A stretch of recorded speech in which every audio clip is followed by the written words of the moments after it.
दूसरी बात, अभी कार्यक्रम की शुरुआत में कुछ और मोड़ आएंगे, माल्यार्पण भी होगा, क्योंकि हमारे बड़े बुजुर्ग और बड़े सम्मानित त्रिभुवन शर्मा, युवराज राणा, अवधेश मिश्रा, रविंद्र जठेरी जैसे लोग यहाँ पे पहुंचे हुए हैं, तो मैं उनसे भी उनका सम्मान होना भी चाहिए, क्योंकि वो सम्मान योग्य भी हैं।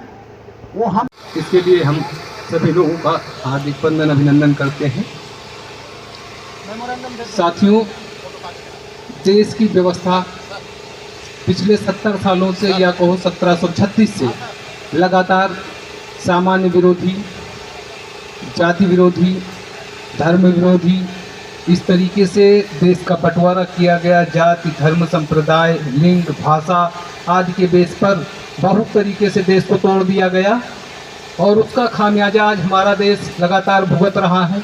वो चाहे SC/ST एक्ट हो, चाहे आरक्षण हो, या महिला पुरुष की बराबरी के नाम पे महिला पुरुष को बिना मतलब का लड़ाया जाना हो, 497 ख़त्म किया जाना हो, आदि आदि ऐसे मुद्दे हैं जिनसे देश केवल और केवल कमज़ोर हो रहा है। उसकी अक्षुणता लगातार कमज़ोर हो रही है और सनातन के जो सिद्धांत हैं वो सनातन के सिद्धांत लगातार ख़त्म किए जा रहे हैं। पाश्चात्य सभ्यता इस कदर हावी हो गई है, इस कदर हावी हो गई है, जो कि देश की बर्बादी के लिए बहुत प्रमुख मुद्दा बन गया है। और सबसे बड़ा मुद्दा देश में जो हमारी शिक्षा व्यवस्था है, लॉर्ड मैकाले शिक्षा नीति, जिसने हमारे देश को 4 तरीके की शिक्षा व्यवस्था दी। एक, प्राथमिक विद्यालय बनाया गया जहां से मजदूर पैदा किए जा रहे हैं। दूसरा, हमारे राजनेताओं द्वारा संचालित उनके प्रतिष्ठान है, शैक्षणिक प्रतिष्ठान तथा कथित शैक्षणिक प्रतिष्ठान, जिनके द्वारा बाबू पैदा किए जा रहे हैं। और गवर्नमेंट की जो अन्य संस्थाएं हैं उनसे IAS PCS आदि तैयार किए जा रहे हैं, जिससे देश में केवल और केवल विसंगतियों का ही लगातार प्रादुर्भाव होता जा रहा है और जो लगातार देश के विकास में बहुत ही कष्टकारी है।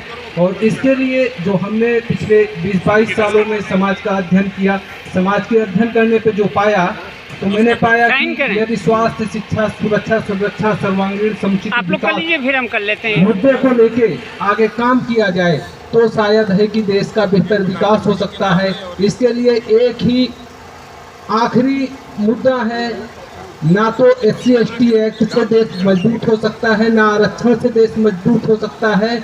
इन सब को समाप्त करके एक फंडा अपनाया जाए, केवल गरीब संरक्षण एवं संवर्धन एक्ट बनाया जाए, जिससे गरीबों को स्वास्थ्य, शिक्षा, सुरक्षा, संरक्षा, सर्वांगीण समुचित विकास देना सरकार की जिम्मेदारी हो। ये 2 किलो 5 किलो राशन और क्या कहते हैं आवास, इनसे कुछ होने वाला नहीं है।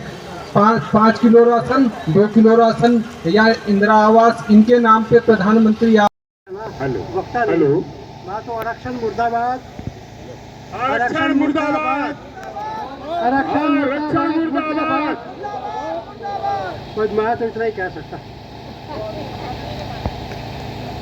दोस्तों, जातिगत आरक्षण और SC/ST एक्ट की जितनी भी कमियां हैं उनको दूर करने के लिए हम लोग सब आंदोलन कर रहे हैं। मुझे ये कहना है कि अभी हाल में सुप्रीम कोर्ट के एक वकील ने स्टेटमेंट दी है कि संविधान के अंदर SC/ST, दलित और माइनॉरिटी के लिए तो सभी धाराएं हैं कि उनके लिए क्या ड्यूटी है, क्या राइट है, लेकिन जनरल क्लास के लिए, सामान्य वर्ग के लिए संविधान बिल्कुल एकदम से चुप है। ऐसा क्यों?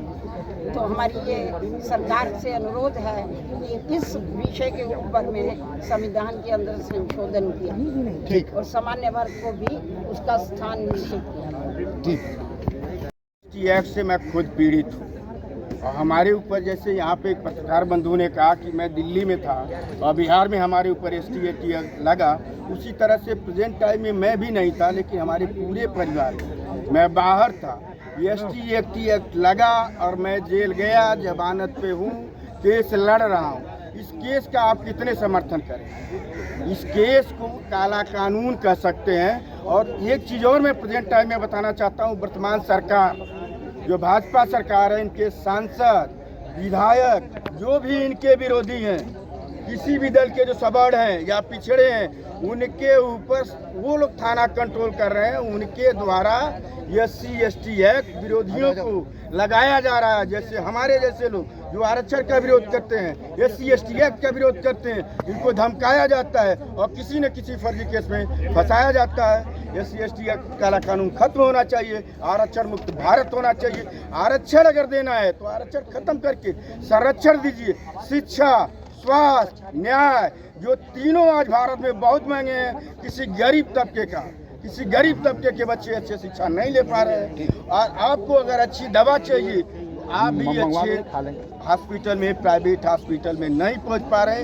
देन आरक्षण है, जिस आरक्षण की वजह से डॉक्टर, मास्टर बन रहे हैं। कोई भी विधायक, सांसद, मंत्री, मास्टर बता दे, जो मास्टर है सरकारी मास्टर, उसके बच्चे खुद ही स्कूलों में, सरकारी स्कूलों में नहीं पढ़ रहे हैं। हमारा इसीलिए आरक्षण और SC ST एक्ट हम लोगों ने तय किया कि सारे संगठनों ने मिल करके जो राष्ट्रीय आरक्षण विरोधी संयुक्त मोर्चा है, इस मोर्चा के संगठनों ने तय किया कि हम आरक्षित सीटों पर 131 लोकसभा और 1250 विधानसभा में हम नोटा का प्रयोग करेंगे, क्योंकि आरक्षण विरोधी हैं तो आरक्षित सीटों पर हम नोटा का विरोध करेंगे, नोटा दबाएंगे।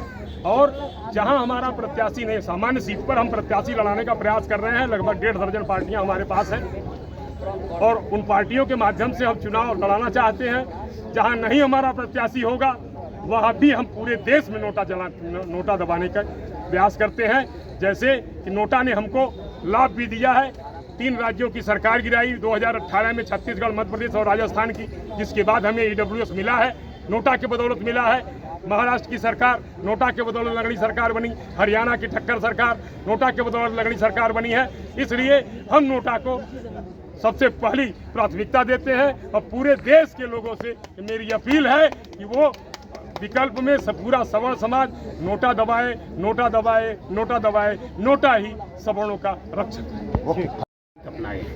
हर सरकार अपनी कुर्सी के लिए सिर्फ एक ही काम करती है, अपना तुष्टीकरण करती है, कभी धर्म के नाम पर, कभी जात के नाम पर, कभी समाज के नाम पर। और मेरा कहना है कि पूरी पक्षपाती व्यवस्था, जो पक्षपाती व्यवस्था है, इस पक्षपाती व्यवस्था को खत्म किया जाए। इस पक्षपाती व्यवस्था में जो चीज़ें हैं वो सभी खत्म किए जाएं। इस SC ST एक्ट ने हमारे न्याय को बिल्कुल ही खत्म कर दिया है और इन सरकारों ने हमारी सुप्रीम कोर्ट की हैसियत को बर्बाद किया है। इन्होंने बार बार अध्यादेश लाकर, सुप्रीम कोर्ट के फैसले बदलकर, जजों की बातों को खंडित करके हमारे एक स्तंभ को बहुत कमज़ोर किया है। मीडिया और न्याय का जो हमारे चारों स्तंभों में एक स्तंभ है, उसको खंडित करने का काम इन सभी सरकारों ने किया है, सभी राजनीतिक दलों ने किया है। हर राजनेता का हम विरोध करते हैं जो आरक्षण SC ST एक्ट का समर्थक है। नोटा।